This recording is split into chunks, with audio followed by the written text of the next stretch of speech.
का उच्चारण स्थान क्या है? ऑप्शन ए कंठ, बी तालु, सी दंत या ऑप्शन डी ओष्ठ। तो आपको बताना है कि स का उच्चारण स्थान क्या होगा। तो देखिए राइट आंसर हो जाएगा ऑप्शन सी। स कैसा व्यंजन है? स दंत व्यंजन है या स दंत ध्वनि है? याद रखिएगा, स कैसी ध्वनि है? स दंत ध्वनि है या दंत व्यंजन है? याद रखिएगा। तो स का उच्चारण स्थान हो जाएगा ऑप्शन सी दंत। नेक्स्ट क्वेश्चन है, निम्न में कौन सा कथन असत्य है? ऐसे ही प्रश्न पूछे जाते हैं पेपर में, तो ध्यान से देखिएगा कौन सा कथन असत्य है यानी गलत है। ऑप्शन ए स ऊष्म व्यंजन है, या ऑप्शन बी फ ओष्ठ व्यंजन है, या ऑप्शन सी छ संयुक्त व्यंजन है, या डी त तालव्य व्यंजन है। तो यहाँ पर आपको बताना है कि कौन सा कथन गलत दिया गया है। तो देखिए श ऊष्म व्यंजन है, ये बात सही है। फ ओष्ठ व्यंजन होता है, ये भी बात सही है। और छ संयुक्त व्यंजन होता है। तो यहाँ पर देखिए ध्यान दीजिएगा, त तालव्य व्यंजन है, यह बात गलत है, यानी यह कथन असत्य दिया गया है। त तालव्य व्यंजन नहीं है। त कैसा व्यंजन है या त कैसी ध्वनि है? तो याद रखिएगा त दंत व्यंजन है, ना कि तालव्य व्यंजन। तो ऑप्शन डी ही यहाँ पर राइट आंसर हो जाएगा कि यह कथन गलत है। नेक्स्ट क्वेश्चन देखते हैं, भाव, दशा, धर्म, गुण या कार्य का बोध कराने वाली संज्ञा कहलाती है। प्रश्न पूछा गया था, ध्यान से इसका आंसर देखिएगा, सरल प्रश्न है। भाव, दशा, धर्म, गुण या कार्य का बोध कराने वाली संज्ञा को क्या कहा जाता है? व्यक्तिवाचक संज्ञा, या जातिवाचक संज्ञा, या द्रव्यवाचक संज्ञा, या भाववाचक संज्ञा। तो राइट आंसर क्या होगा यहाँ पर? तो देखिए सरल प्रश्न है, राइट आंसर हो जाएगा ऑप्शन डी, भाववाचक संज्ञा कहा जाता है। ऑप्शन डी यहाँ पर राइट आंसर हो जाएगा, याद रखिएगा। नेक्स्ट क्वेश्चन है, आम्ल का तद्भव शब्द क्या है? ऑप्शन ए आदर्शिका, बी आम्र, सी आपाक, या ऑप्शन डी आंवला। तो देखने में जो प्रश्न जितना सरल है उतना ही ये परीक्षाओं में पूछा जाता है, और बड़ी बड़ी परीक्षाओं में ये प्रश्न पूछा जाता है कि आम्ल का तद्भव शब्द क्या है। तो ध्यान से देख लीजिएगा, सरल है, याद हो जाएगा। आम्ल का तद्भव शब्द होता है आंवला। ऑप्शन डी राइट आंसर होगा। आंवला क्या है? आंवला तद्भव शब्द है और आम्लक इसका तत्सम शब्द है। ठीक है, याद रखिएगा, आम्लक का तद्भव शब्द क्या होगा? आंवला। यह प्रश्न हो सकता है इस बार आपसे पूछा जाए, तो आम्लक का तद्भव शब्द क्या होगा? आंवला। नेक्स्ट क्वेश्चन है, तकदीर किस भाषा का शब्द होगा? ऑप्शन ए तत्सम, बी फारसी, सी तद्भव, या ऑप्शन डी अरबी। तो राइट आंसर क्या है? किस भाषा का शब्द है तकदीर? तो राइट आंसर याद रखना है आपको, ऑप्शन डी, तकदीर अरबी भाषा का शब्द है। ऑप्शन डी राइट हो जाएगा। तकदीर किस भाषा का शब्द होगा? तकदीर होगा अरबी भाषा का शब्द। नेक्स्ट क्वेश्चन है, सच्चिदानंद शब्द का संधि विच्छेद है। ऑप्शंस दिए गए हैं, तो राइट आंसर यहाँ पर क्या होगा आप पढ़ लीजिएगा।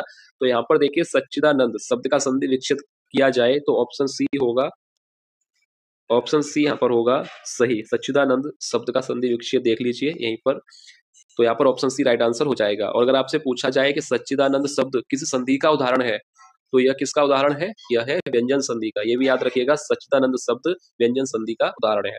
ठीक है, नेक्स्ट क्वेश्चन है, आम में मिठास है, इस वाक्य में मिठास शब्द क्या है? व्यक्तिवाचक, जातिवाचक, या द्रव्यवाचक, या ऑप्शन डी भाववाचक। तो राइट आंसर क्या होगा? आम में मिठास है, तो मिठास शब्द क्या है?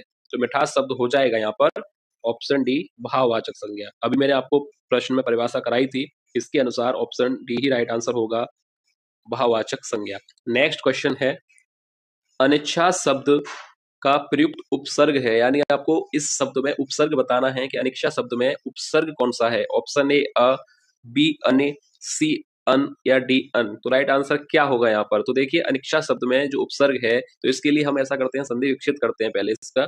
वैसे तो सरल है, पर फिर भी अगर आपको बताने के लिए किया जा रहा है, तो देखिए इसका संधि विच्छेद अगर किया जाए तो संधि विच्छेद होगा अन प्लस इच्छा।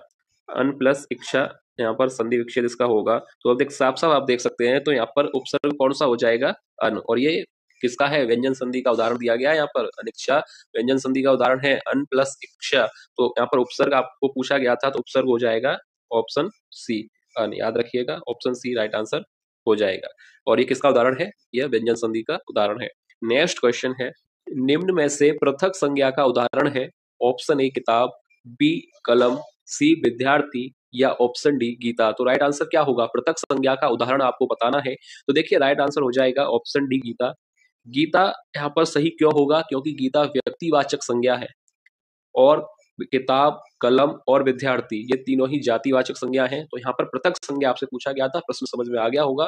किताब, कलम और विद्यार्थी ये तीनों ही जातिवाचक संज्ञा हैं, तो पृथक संज्ञा हो जाएगी यहाँ पर गीता, क्योंकि गीता व्यक्तिवाचक संज्ञा है। ठीक है, क्लियर है आपको? नेक्स्ट क्वेश्चन है, आड़े हाथों लेना मुहावरे का अर्थ है? ऑप्शन ए विपत्ति आना, बी खरी खोटी सुनना नहीं होगा, यहाँ पर सुनाना होगा, खरी खोटी सुनाना, सी कर्तव्य पूरा करना, या डी आलोचना करना। तो देखिए आड़े हाथों लेना मुहावरे का अर्थ क्या होगा? तो राइट आंसर ऑप्शन बी ही राइट होगा, खरी खोटी सुनाना। यहाँ पर सही कर लीजिएगा, खरी खोटी सुनाना होगा, खरी खोटी सुनाना यानी आड़े हाथों लेना मुहावरे का अर्थ हो जाएगा।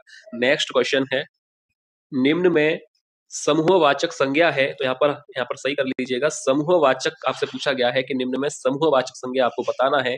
ऑप्शंस दिए गए हैं, गिरोह, बी मंडल, सी दल, या ऑप्शन डी यह सभी। ये प्रश्न पूछा गया था, सरल प्रश्न है पर पूछा गया था, समूहवाचक संज्ञा आपको बताना है। तो राइट आंसर है, सरल प्रश्न है, गिरोह, समूहवाचक, मंडल, दल, यानी ऑप्शन डी राइट हो जाएगा, ये सभी समूहवाचक संज्ञा है।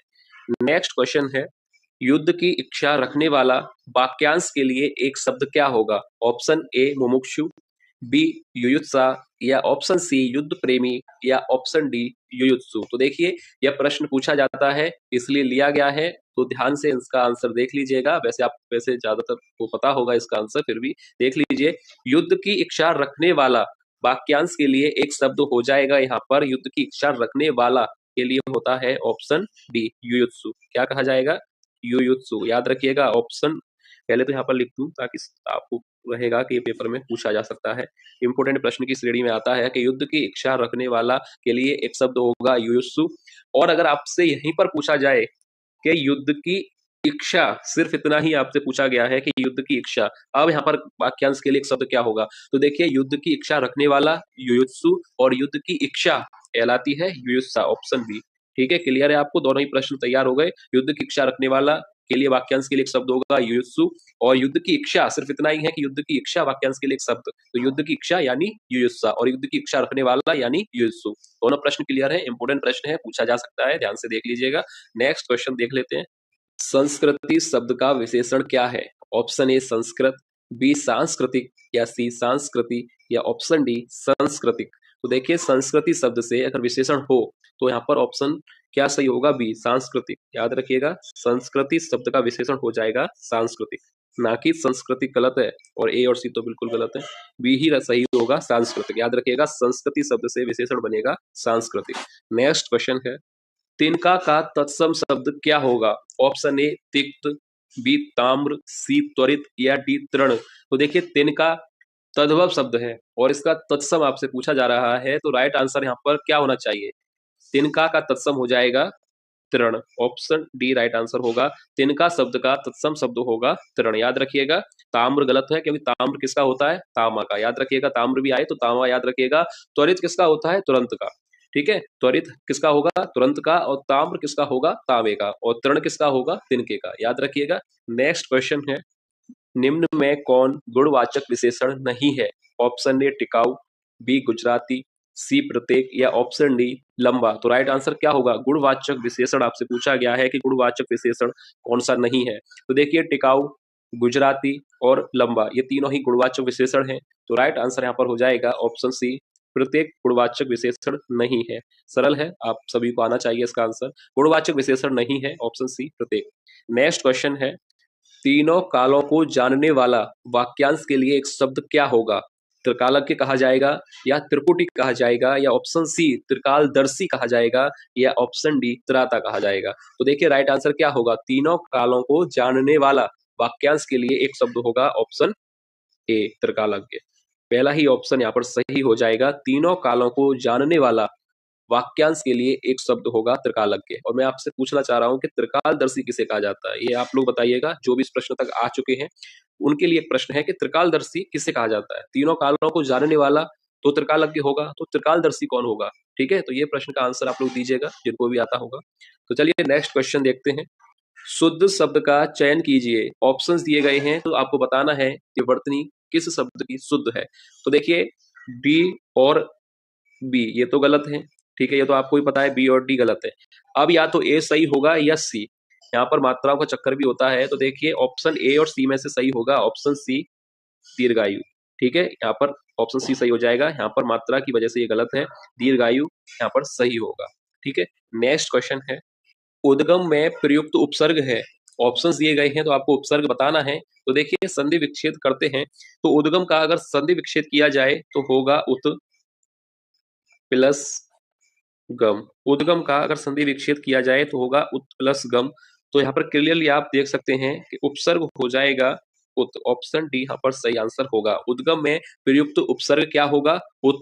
संधि विच्छेद कराया जाए तो ये होगा उत प्लस गम। और अगर आपसे पूछा जाए कि किस संधि का उदाहरण है तो यह व्यंजन संधि का उदाहरण है। क्लियर है? अगला प्रश्न है, पतित का पर्यायवाची शब्द है। ऑप्शन ए अधोगामी, बी कपूत, सी पापी या ऑप्शन डी उन्नत। तो यहाँ पर पर्याय शब्द आपसे पूछा गया है, कौन सा होगा पतित का? तो राइट आंसर होगा ऑप्शन ए अधोगामी। ऑप्शन पहला यहाँ पर सही हो जाएगा। नेक्स्ट क्वेश्चन है, उत्साह किस रस का स्थायी भाव है? ऑप्शन ए रौद्र रस, बी अद्भुत रस, सी वीर रस या डी भीवत्स रस। तो राइट आंसर क्या होगा? उत्साह किस रस का स्थायी भाव होगा? तो ऑप्शन यहाँ पर सही हो जाएगा सी, उत्साह वीर रस का स्थायी भाव होता है। तो ऑप्शन सी ही राइट आंसर हो जाएगा। तो ये था आज की क्लास का अंतिम प्रश्न। उम्मीद है क्लास आपको पसंद आई होगी। और जो भी विद्यार्थी पहली बार क्लास ले रहे थे, चैनल को सब्सक्राइब जरूर कर लें, क्योंकि ऐसे ही प्रश्न चैनल पर डेली कराए जा रहे हैं। तो आप अपनी तैयारी के लिए चैनल से जुड़ सकते हैं। तो चलिए मिलेंगे नेक्स्ट क्लास में ऐसे और महत्वपूर्ण प्रश्नों के साथ। तब तक के लिए धन्यवाद।